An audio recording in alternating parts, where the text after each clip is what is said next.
Welcome to the Bringing Intimacy Back show, where intimacy is real. If you desire to intimately connect with yourself, your significant other, children, family, friends, community, and higher power, this show is for you. We explore intimate topics, inspiring life stories, spirituality, and insightful tips on strengthening relationships. The show is hosted by Dr. April and her co-host, Coach K. Let's get this episode of the Bringing Intimacy Back show started. We share with you today the secret power to intimacy to create a life you love or love the life you create. Now, here's your host, Dr. April, and co-host, Coach K.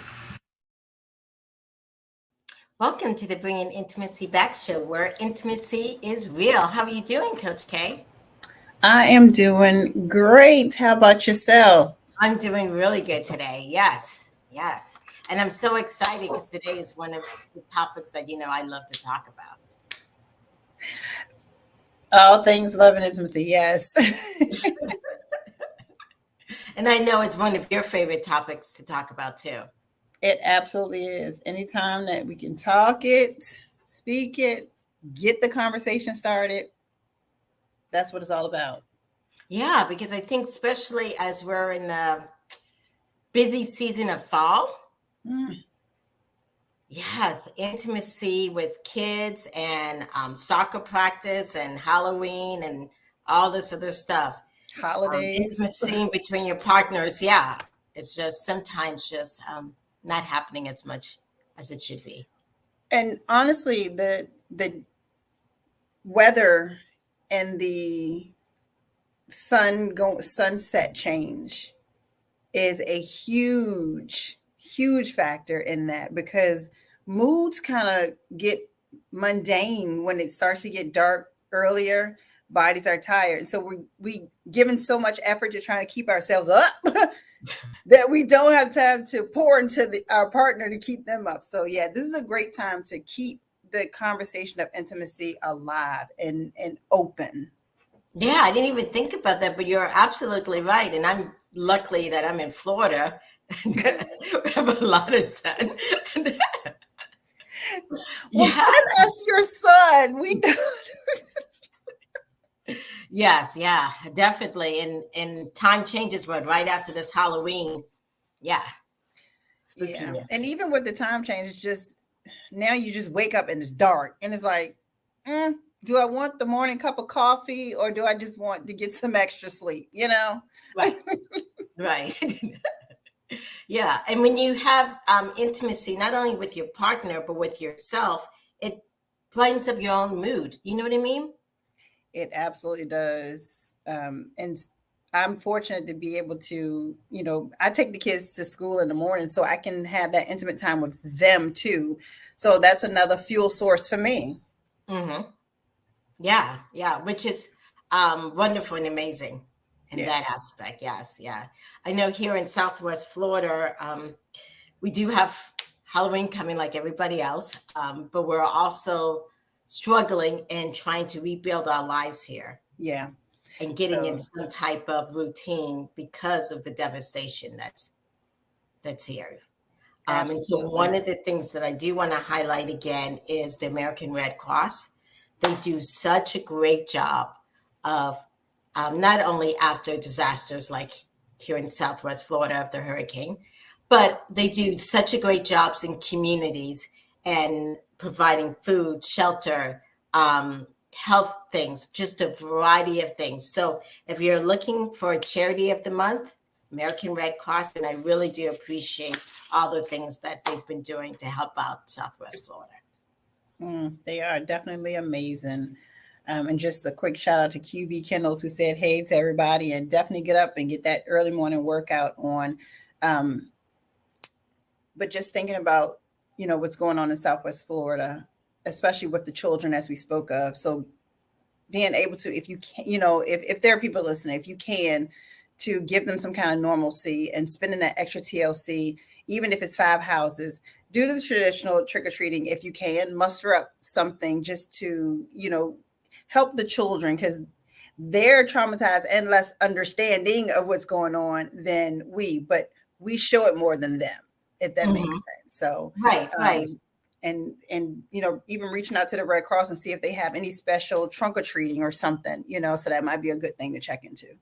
Right. And definitely, and I was just thinking, my little one's grown up, but when you do trick or treating, that's like the whole family. Yes. Yes. And it's like creative play in some aspect, because you can imagine everything that you're, dressing up as and stuff, which is, like you said, it's an intimate moment for the whole family, which is really, really important. Oh, yeah. And I bet you we're going to talk about some of that with our guests. Yes, definitely. We're going to talk about intimacy, and they actually have a system called the 6 Pillars, which is so exciting. Yes. And I've had Tony and Alisa on my show. They're one of the they have one of the top podcasts called One Extraordinary Marriage Show. And when we take a break and come back, we're going to hear all about them and what they do. We'll be back in a moment.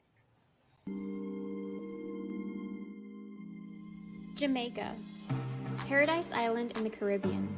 Discover quiet waterfront treasures just mere steps away from paradise.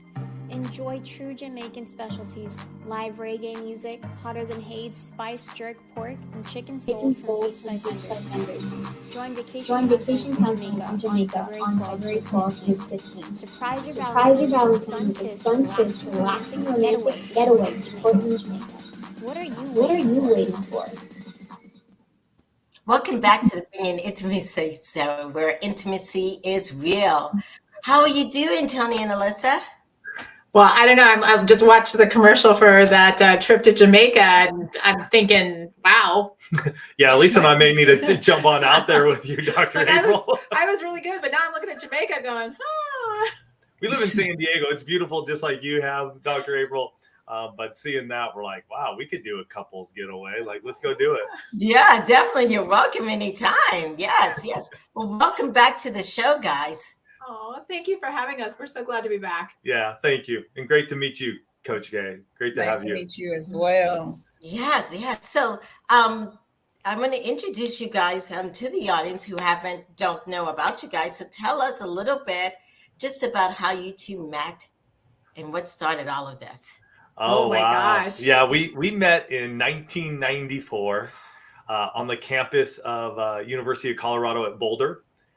Alisa was there as an intern for the summer. Mm-hmm. I was a hasher, which was basically I cleaned up, and a morning cook, breakfast cook at my fraternity house, which her program that she was a part of rented out for the summer. Mm-hmm. And the directors of the program, this was my second year doing it. That year, the second year, the directors came up to all of us who were there working. It's free room and board. And you're 21, it's a great deal. But they just said, hey, you know what? Last year you really didn't mingle, or just not. You didn't even. It's not that you didn't mingle, but you just didn't engage with the students. This year we'd like for you to engage with the students. Well, I took that to heart. I took it literally, and I met this beautiful woman. I think a couple of days after she showed up. Yeah. And, engage he did. And here we are 28 years later, married for 26, parents of, 2 teenagers, and, building and impacting marriages together. So it's been far cry from that summer of 1994. Yes, and you got her right when she came on campus. I was pretty much snatched up. Yeah. It was a summer, you know what? It was the summer of O.J. Simpson, the white Bronco. The white Bronco. Yes. And then we had World Cup soccer. So Alisa and I, instead of actually doing what we should have been doing, we would hang out in front of the TV, talk, grow, get to know each other, and watch those 2 events that unfolded that summer of 94.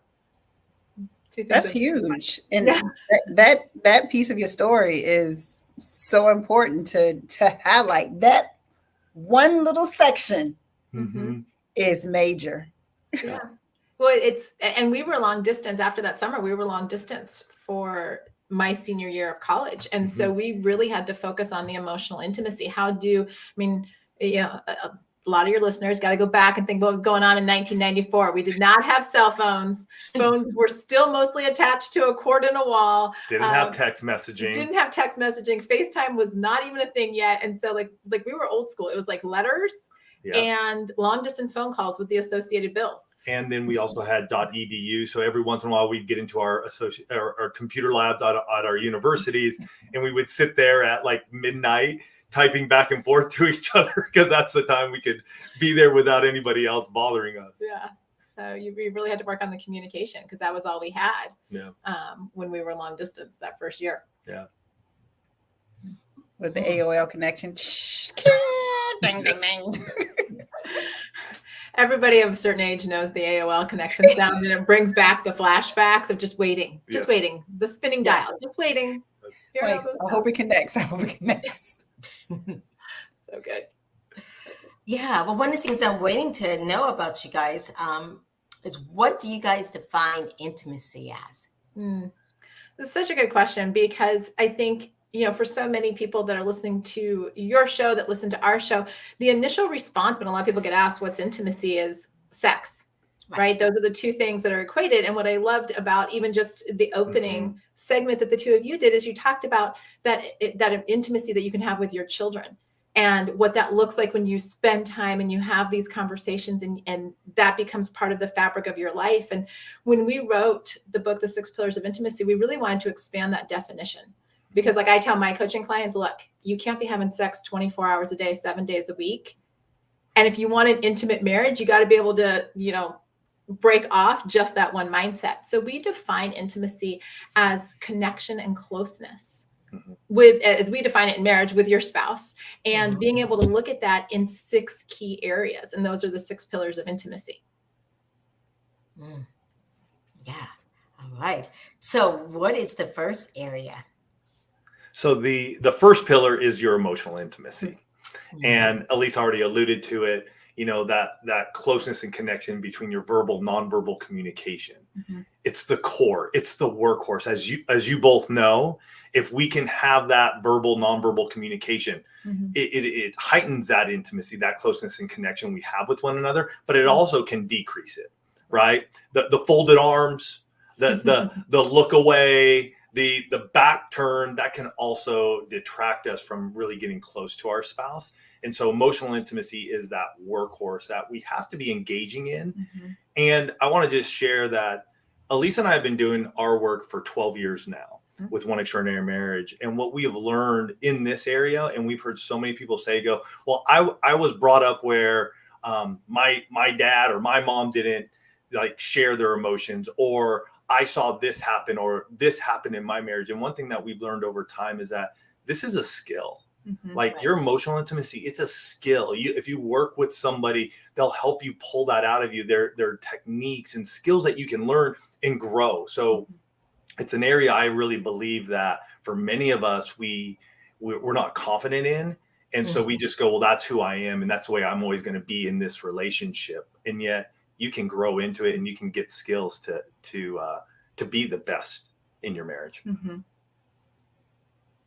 Yeah, I was just thinking, because I work with a lot of couples, and sometimes men have a hard time understanding the importance of emotional intimacy. They get so attracted by the physical aspect, and that's what like really gets them excited. And I was like, just like you get excited about boobs, she gets excited about the emotions. Right. What are the words? What are the words? They're like, how can I do that? How can I do that? Yeah. And it's being in touch with your own feelings and being able to express it.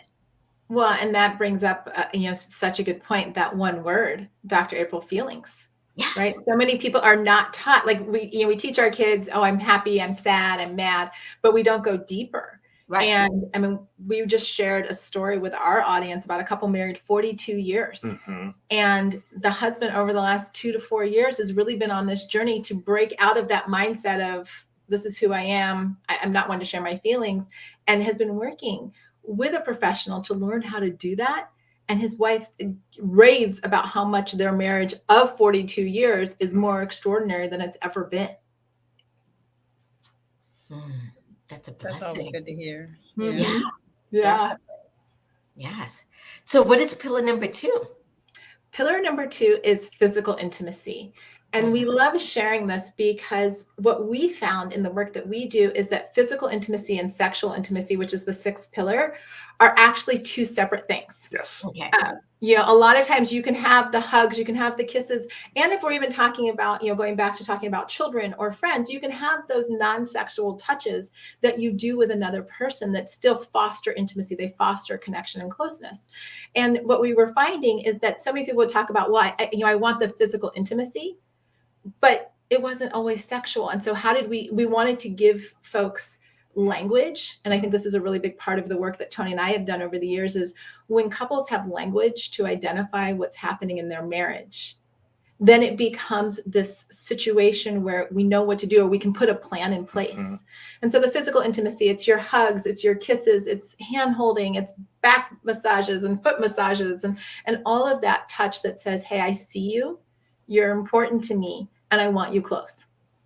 And it can lead to sexual intimacy, and yet it's very much defined as non-sexual touch. Mm-hmm. Yeah, definitely. I know Q.B. Kennels just said the importance of emotional intimacy. And when you add touch, and I was just thinking, as you mentioned with kids, when you have kids, it's showing them in the early stages, both of these things, having them express themselves, I feel, hugging them. Yeah. And so as these little girls and boys grow up and they see it, and they, of course, see their parents do it, then they're able to do it in their own relationships. Yeah. And you bring it up it with your kids. Ours are older. One of them's already moved out, and he's a big kid. He's 6'2". At his height, he was like 250. He's around like 230 now. He's a big kid. I mean, I'm 5'10". But I remember just on Saturdays, he played football, and on Saturdays, we were a huge college football family, and we'll watch any college football team. Like, we just love watching football. And I remember so many Saturday mornings just sitting on the couch with him, and we would just talk. And I would literally just put my knee on his knee, my hand on his knee, and it was just that sort of that, hey man, I see you, I hear you, what you're saying, because he was usually on the football field Friday nights and sore and tired. But that has grown over the years of us just, when he comes down now, like he comes in and we just give each other a big old hug and a big squeeze. And if we do end up watching some football, we still have that time together. And it allows us to just, hey, father and son, just be close and connected. Yeah. And that might help him to teach others too. Yeah.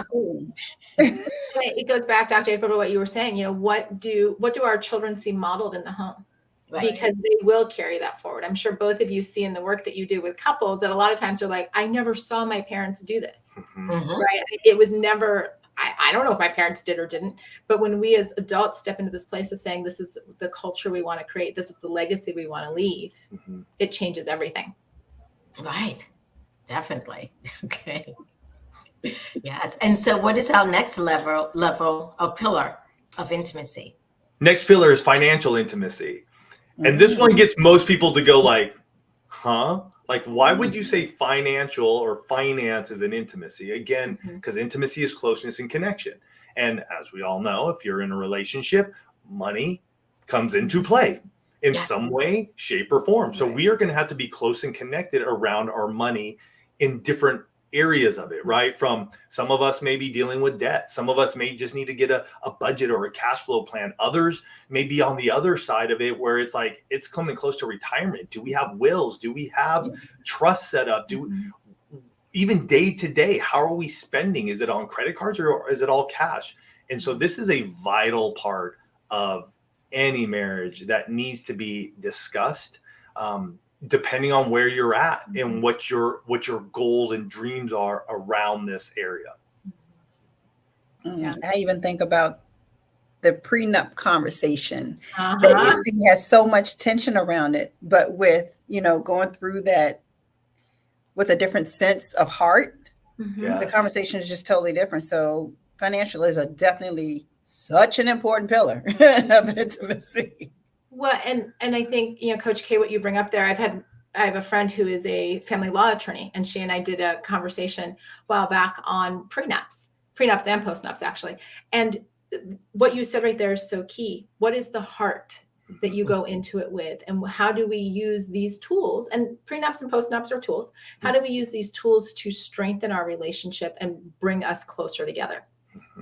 Yeah. Yeah. And I'm also thinking of I know a lot of couples, even like you guys, who work together. Yeah. I just had a session, on financial intimacy. Yeah. And it was just how they had a hard time talking about finances in their business. We'd spend all this time on their home life, which got better, but the business, but there's still tension there, right? Yes, it's about the finances, and we've lived it. We've had to work through that. Yeah. It's and partly, and this is just as a side note, when you do work with your spouse, all of these intimacies look a little different, because not only are you dealing with it, kind of after 5, what happens in the bedroom, what happens at the dinner table, but for us, we deal with it pretty much 24 hours a day. And so it's navigating each one of these pillars throughout that. Absolutely. Right. And definitely having, I think, boundaries of separating work from home. Yeah. In that conversation. Oh, because they can blend very easily. It's like a finger painting done by a 2-year-old where you have all the separate colors and then it just becomes brown. That goes down back to our emotional intimacy, to be able to say, hey, are we having a conversation around our relationship, like our marriage? Or are we having a conversation that's going to talk about the business? Right. And having some guardrails around that and being able to call one another out, especially for Alisa and I, having the ability to say, hey, we're moving back into this area that we didn't want to go into. Yeah. Mm-hmm. Yeah, definitely. Yes. So the fourth pillar is, that's okay, spiritual intimacy. Yeah. And I love, even just as we were listening to the opening of your show, right, talking about that, and spiritual intimacy, how the two of you express yourself and your faith, your religious practices. So often we're taught at a young age, if we're raised in a home that has a faith base to it, is that this is your personal relationship, right? This is yours. And so stepping into this place, similarly to money and finances, where as the two become one in a marriage, what does it look like to share matters of faith? What does it look like to practice faith together, to be able to have those conversations, to, again, build the closeness and connection, and not just have it be like, well, this is mine and this is yours, and they don't mix, they don't mingle, and we don't talk about it. It just gets awkward, right? Yeah. So stepping into that. Yeah. A lot of couples know the idea about praying together, but they don't actually do it. You know what I'm saying? Yeah. And I always remind them that he's not a God of confusion. He's not going to tell one person one thing, one person the next. Yeah. And that's one of those areas where a lot of couples maybe didn't see their parents do it, or a lot of individuals didn't. And it's so, it can feel so awkward or vulnerable the first couple of times, but so did, I tell people all this time in my coaching clients, I'm like, so did riding a bike the first time you tried to do it. And when you were 7, you didn't stop figuring it out because you were uncomfortable. You're like, no, I'm going to master this. Right. And I say the same thing to couples about praying together or sharing their faith. It's pretend you're riding a bicycle. You're going to have to practice a few times until it feels second nature. Mm-hmm. Yeah. And sometimes couples don't want to mix spiritual intimacy and sex, which... I even wrote in the book, on the chapter on spiritual intimacy, I'm like, in some cases, it can actually bring the two of you closer than even sexual. Exactly. Yeah. And, we have prayed in our bedroom. We have prayed for our sex life. We have done these things over our married years together. And I would say, don't be afraid to mix those. Right.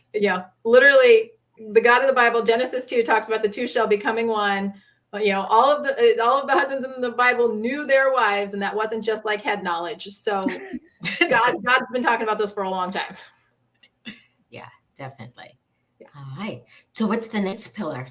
So the next one is recreational intimacy. And this is all our dates and activities. This is the fun. This is the fun we have together. And how are we getting close and connected? Because I think both of you can attest to, sometimes we can get in these ruts. Right.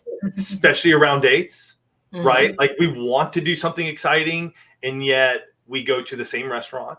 We sit down at the same booth. We order the same meal. We look at our phones, and then we go back home. Like, where was the fun in that? Where was the heightened intimacy in that closeness and connection?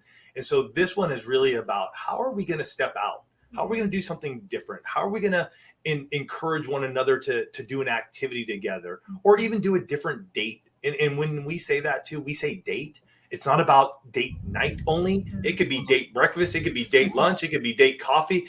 It doesn't matter what time of day it is. It's about the two of you having this connection to go, hey, we're going to go try something different.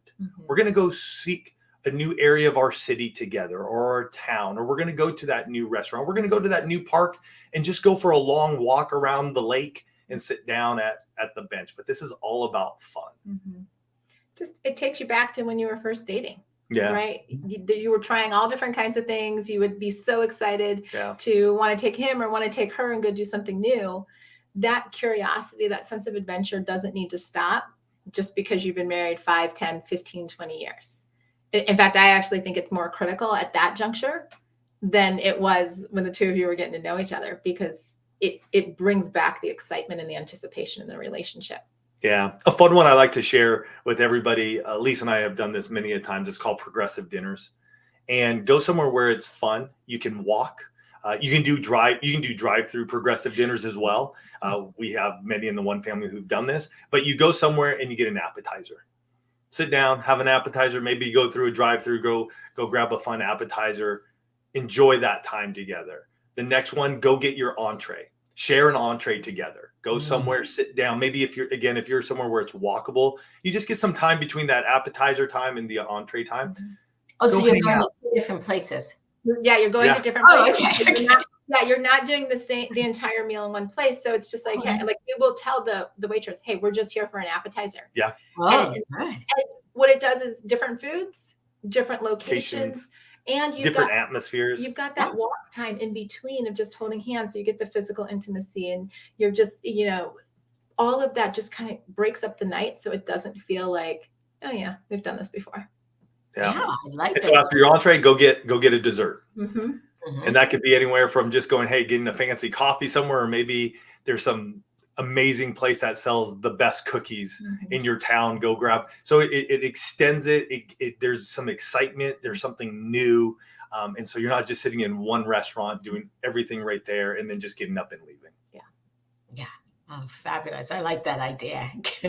Yeah, that's smart. Yes, definitely. Yes. I might have to use that in the date night RVA, by the way. I think okay. Yes. Okay. Definitely have to steal that one.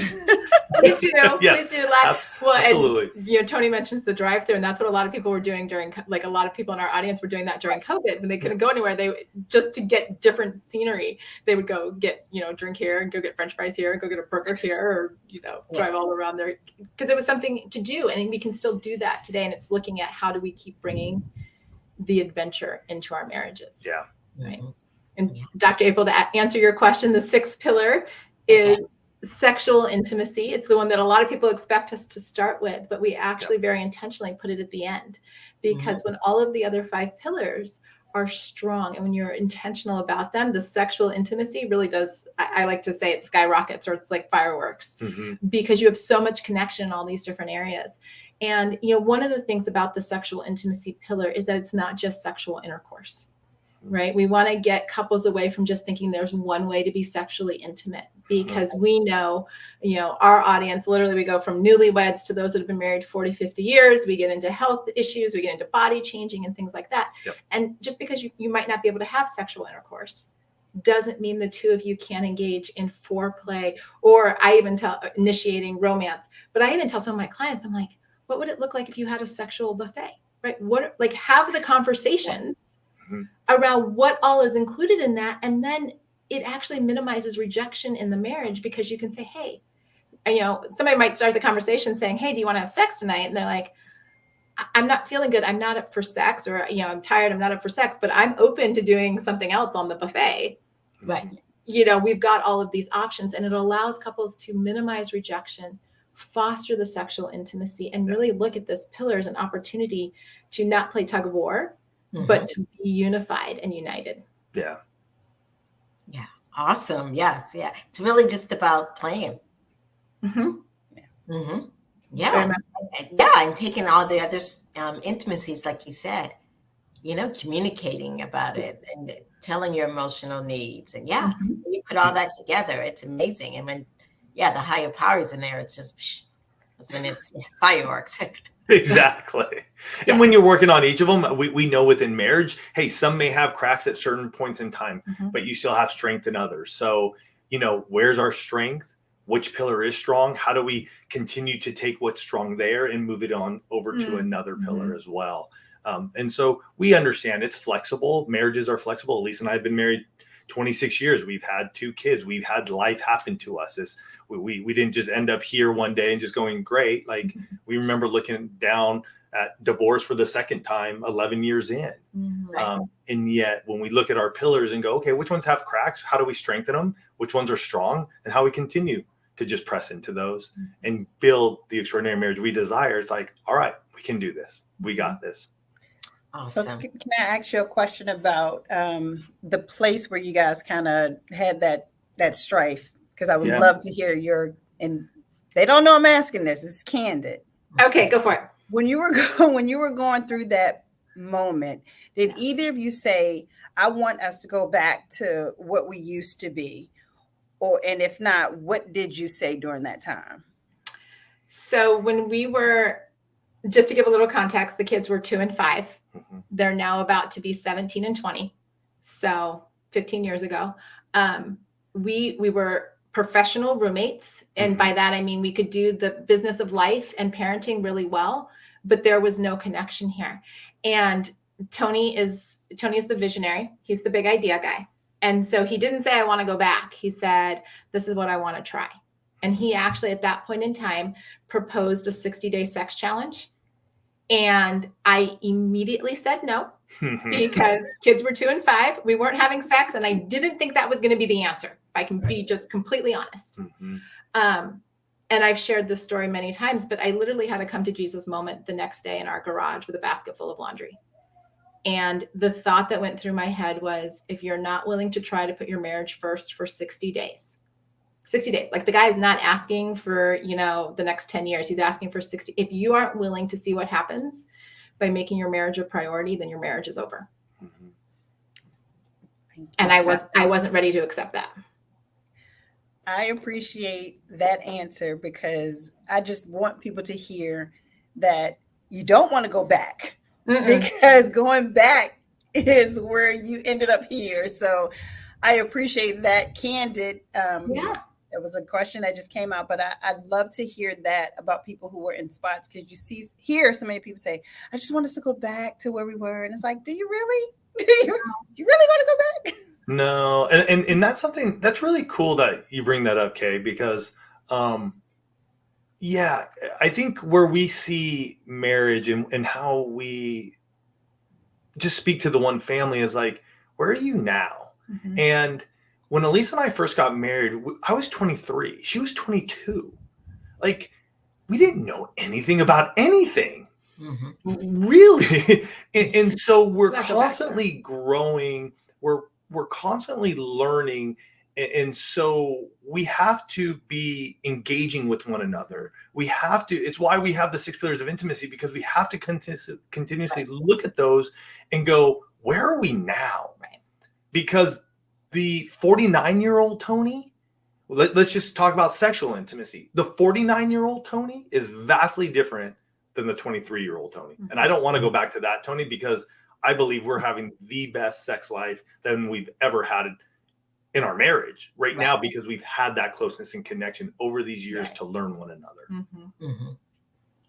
And you can't really go back, because that's irrational, because like you said, you're older. Right. I mean, I think it's important, and I will say this about looking backwards. It's important to capture the things that were good.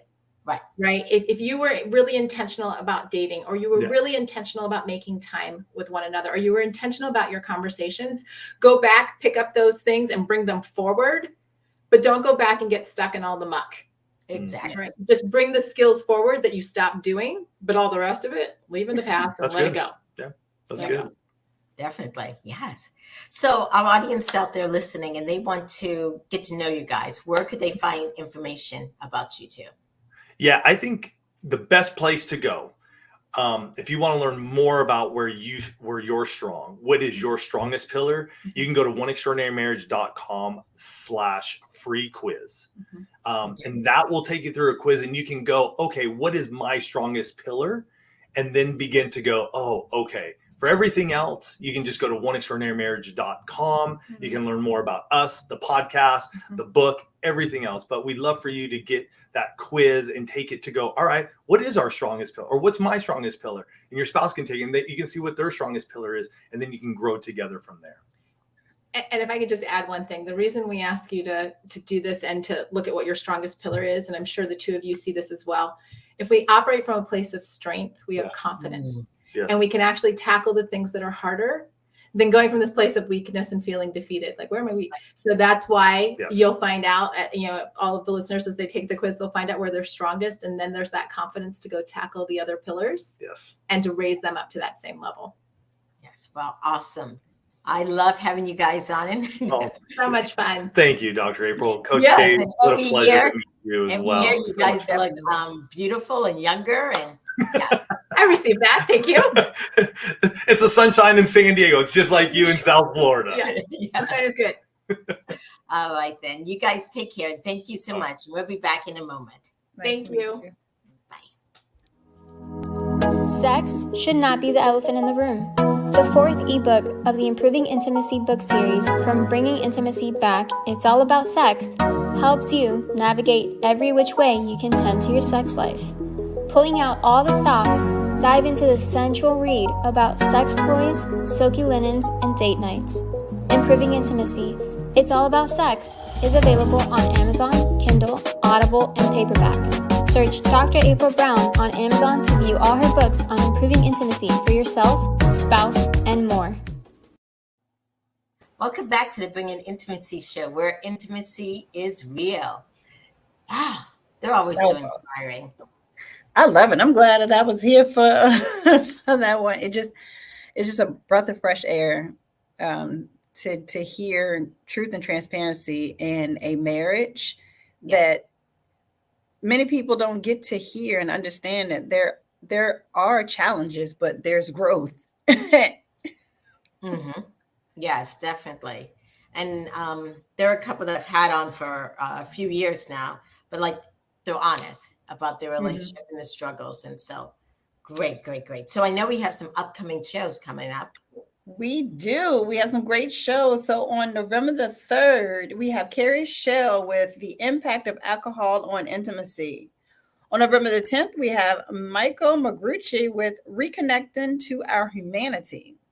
Then on the 17th of November, we have Rochelle McLeod with Hunting for Symptoms That Leads to Your Next Level Up. And then just that quickly, it's Thanksgiving. So we're all going to be somewhere getting food and having fun and creating new intimate moments with our families. Yes. And giving gratitude, Yes. For a lot of people out there, between the years of COVID, all the disasters in the world and everything else, we got to be thankful, for what we have and the peace we do have here in America compared to other places. So yes, so excited about Thanksgiving, but I know we have 3 more shows coming up before then. So if you're out there and you like our show, follow us on Twitter, Instagram, Facebook, and definitely YouTube, and check us out and give us a rating. Or if you want to contact us, go to Bringing Intimacy Back and let us know. All right. This has been the Bringing Intimacy Back show, where intimacy is real. See you next week, Coach, and thanks. All right. Bye, everybody. Bye. Thank you for listening to today's episode of Bringing Intimacy Back, where intimacy is real.